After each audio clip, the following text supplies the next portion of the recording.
धन्यवाद सर, आपने मौका दिया, यह हमारा भाग्य है। हमारे संरक्षक, अग्रज, पदाधिकारी एवं साथीगण, पंडाल में उपस्थित हमारे बंधु, माताएं और बहनें, सबसे पहले सीधे चर्चा पर आता हूं। स्वागत और सम्मान हो चुका है, मैं सबका एक बार फिर से अंतःकरण सम्मान करता हूं। पहली बात संगठन है, मैं यहाँ अखिल भारतीय राष्ट्रीय महासंघ में आया हूं, हम सब आए हैं। संगठन क्या है? किसी भी संस्था की, किसी भी समाज की एक पहचान होती है। अब मैं अखिल भारतीय पर बात कर रहा हूं, वैश्वार महासंघ मेरी पहचान है और गर्व से मुझे कहना चाहिए कि वैश्वार महासंघ मेरी पहचान है। अभी मैं अध्यक्ष जी को, पूर्व अध्यक्ष जी को भी दिखाया था। अभी हमारा मोटो एक शब्द होना चाहिए। मैंने बंधुत्व, न्याय और उन्नत, 3 शब्द मैंने दिया था कि इस पर विचार किया जाए, क्योंकि बंधुत्व और भाईचारा जब एक रहेगा तो निश्चित रूप से हम सब एक रहेंगे और एक मंच पर, एक बैनर के तले काम करेंगे। दूसरा होता है ध्वज। कल से ध्वज पर मंथन हुआ और आज ध्वज आपके सामने है।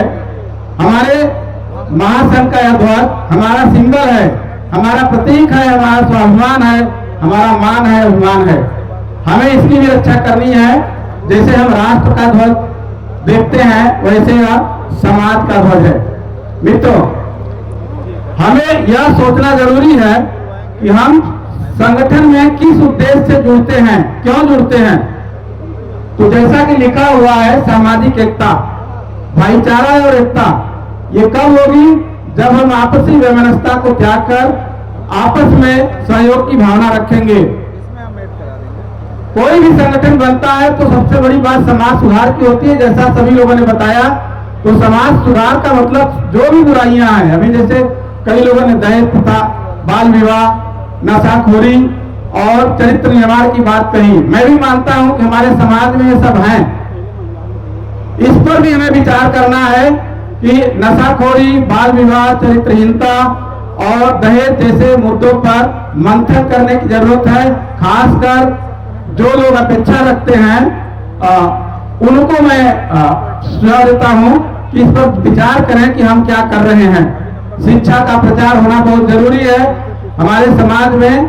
मैं बता दूं कि अब तक हमें यह कहने में गर्व महसूस होता है कि शिक्षा के केंद्र के रूप में 1 दर्जन से ज्यादा विद्यालय मैं संचालित कर रहा हूं, वो भी अपने मंडल में, चाहे वो प्राइमरी स्तर का हो, चाहे जूनियर हाई स्कूल या इंटरमीडिएट। अब तो हमारे संरक्षक महोदय के सौजन्य से हमारे ही गांव में डिग्री कॉलेज भी हो गया है, जो हमारे समय में हुआ। यह हम सबके लिए गर्व की बात है। राजा राम और हमारे अध्यक्ष राम लल्लू जी का विद्यालय से तो आप सब परिचित हैं। तो शिक्षा के क्षेत्र में आने की भी जरूरत है और सुधार करने की। और हमारे महासचिव जी ने अपने गांव में भी विद्यालय खोला है। मैं सबसे आह्वान करता हूं कि आप लोग विद्यालय संचालित करिए हर गांव गांव में और शिक्षा को आगे बढ़ाइए, सुधार को लाइए। साथ ही आर्थिक निर्भरता जरूरी है हर संगठन के लिए। भी बात पैसे की होती है, चंदा की होती है। हमारे जेब में पैसा रहेगा तभी हम सहयोग कर पाएंगे। तो हमें आत्मनिर्भर बनना है, स्वरोजगारी बनना है। जैसे सभी ने कहा कि सरकारी नौकरी नहीं मिल पाएगी, तो हमें खुद कुछ काम ऐसा करना है कि हम आत्मनिर्भर भी रहें और दूसरे का सहयोग भी करें। सबसे महत्वपूर्ण हर समाज की होती है, यहाँ एक शब्द लिखा है संस्कृत, यानी हमें अपने संस्कृत की रक्षा भी करनी है। हमें मालूम होना चाहिए कि हमारी संस्कृत क्या है, लेकिन अधिकांश लोग समझ नहीं पाते हैं कि हमारा कल्चर क्या है। देखिए 2-3 बातें मैं कल्चर पर कहूंगा। एक तो सीधा सीधा मैं किसान हूं, तो मेरा कल्चर किसानी है, पशुपालन है। लेकिन इतिहास के पन्नों में जाता हूं तो मैं किसी राजपूत का वंशज के रूप में अपने को देखता हूं, तो वहां पर आ जाता है कि हमारे अंदर भी राजपूताना खून है। तो जो भी है, अभी होली पर हम लोग फाग गाते हैं, यानी फगुआ गाते हैं। मैंने देखा है हमारे वैश्वास समाज में जो फगुआ गाया जाता है वही फगुआ मैंने अवध में देखा गाया जाता है। तो निश्चित रूप से हम वहां से लेके आए हैं इसको, ये हमारी विरासत है। हमारी संस्कृत में पहनावा भी माने लगता है, धोती कुर्ता पगड़ी लाठी बंदी, जिसे कई दादा लोग पहने हैं, आज जैकेट हो गया है, ओसरी हो गई है, ये पहनावा मैंने राजस्थान में देखा। तो कहीं न कहीं से लगता है कि कहीं हमारा जड़ राजस्थान में भी है। तो कहने का मतलब हमें समझना होगा कि हमारी सांस्कृतिक विरासत क्या है। पूरी दुनिया अपनी विरासत संभालने पर है, संगठन भी इसीलिए बनाया जाता है कि हमारी सांस्कृतिक विरासत तत्काल और संयमित ढंग से रहे। सामाजिक सेवा का भाव अपने अंदर लाना होगा, क्योंकि यह समाज बिना सेवा भाव से आगे नहीं बढ़ेगा।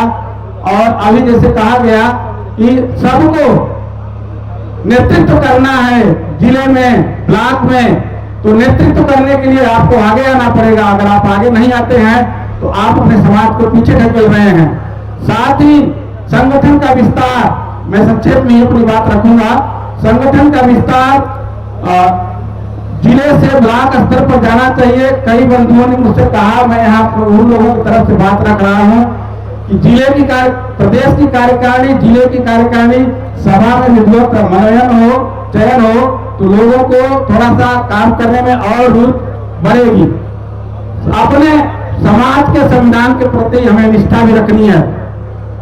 अभी हमने देखा चंडिका माता का तस्वीर लगा हुआ है, सब घर में कुल देवी हैं।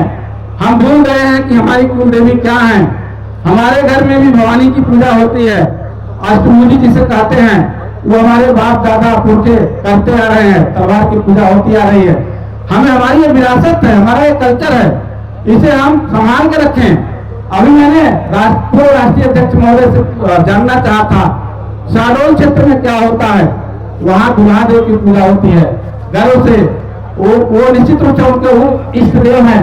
तो कहीं न कहीं से हम जो है एक विरासत को लेके चल रहे हैं, जो हमारी भारतीय संस्कृति को मजबूत करती है।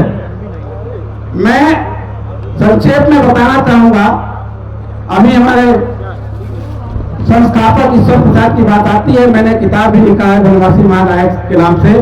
और मैं ये भी बताना चाहूंगा, और उत्तर प्रदेश के सभी लाइब्रेरियों में वो किताब अभी ऑनलाइन उपलब्ध नहीं है।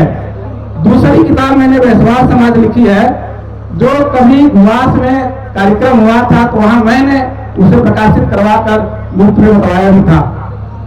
मैं इस कार्यक्रम में आने से पहले आह्वान किया था कि सभी लोग एक पेज का राइटअप लाएंगे, लेकिन मैं जानता हूं कि वो राइटअप लाना भूल गए हैं। जब हम लिखना पढ़ना भूल रहे हैं तो हमारा कितना भी उत्थान हो जाए, हम अपने इतिहास को दूसरों के पन्ने में खोदेंगे और वो नहीं मिलेगा। हम लिखें और हम पढ़ें, पढ़े का मतलब लिखे, लिखे का मतलब पढ़े। राइटअप मंगाने का ही उद्देश्य था कि आपका विचार अस्थायी रूप से मैं उसे किसी किताब के रूप में मूर्त रूप देना चाहता था, लेकिन कोई बात नहीं है। एक बात और अपनी विरासत में कहना चाहूंगा जाते जाते कि हमारी 7 कुड़ियां हैं, उन 7 कुड़ियों का भी अपना इतिहास है। 7 कुड़ियों का नाम मैं बता देना चाहता हूँ। कुछ बहुत लोगों से मैंने पूछा तो भ्रमे पड़ जाते हैं। खड़ैत है, बसैत है, स्वाद कुड़िया है, चौधरी है, पिपराहा है, रेवतिया है, बनैत है। और मैं ये भी बताना चाहूंगा, खड़ैत मतलब खंडित, यानी तलवार से सीधा उनका संबंध है। बंसित यानी ये बांस से संबंधित माना जाता है, जैसे कि रिटियल में है। स्वाद कुड़िया, पिपराहा, रेवंतिया, ये बुंदेलखंड का 3 गांव है जहां से प्रतिस्थापित होकर हम लोग यहाँ आए हैं।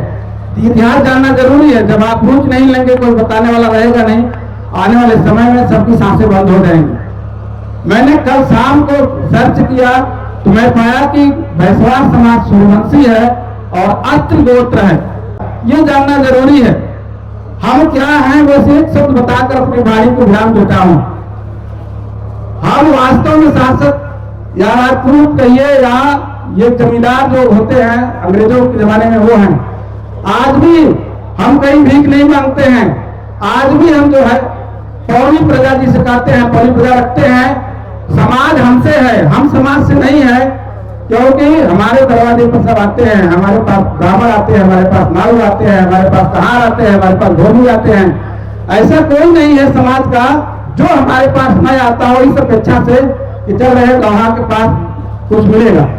तो निश्चित रूप से वो गुण हमारे बिरादरी के अंदर है और समाज में है कि हम कभी अच्छे मुकाम पर थे, आज भूले भटके में है, अपने इतिहास को ढूंढ रहे हैं जो मिल नहीं पा रहा है। फिलहाल लंबा इतिहास है, मैं भी प्रयास करूंगा, मंच से भी सलाह लूंगा, आप लोगों से भी विचार करूंगा।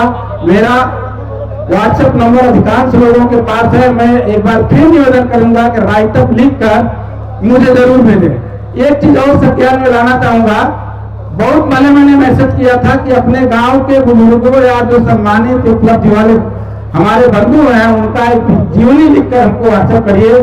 केवल एक जीवनी आई है, इसका मतलब है कि आप सोए हुए हैं, पढ़ लिखकर भी आप जागे नहीं हैं। आप एक पैराग्राफ नहीं लिख सकते हैं तो आप समझ लीजिए आपका पढ़ना मेरे ख्याल से उस सही दिशा में नहीं है। आप लिखिए, अपने बारे में लिखिए, अपने बंधुओं के बारे में लिखिए। वो जब कहीं छपेगा, कहीं अस्थायी होगा, तब हमारा इतिहास संरक्षित होगा। इन्हीं शब्दों के साथ बहुत बहुत धन्यवाद।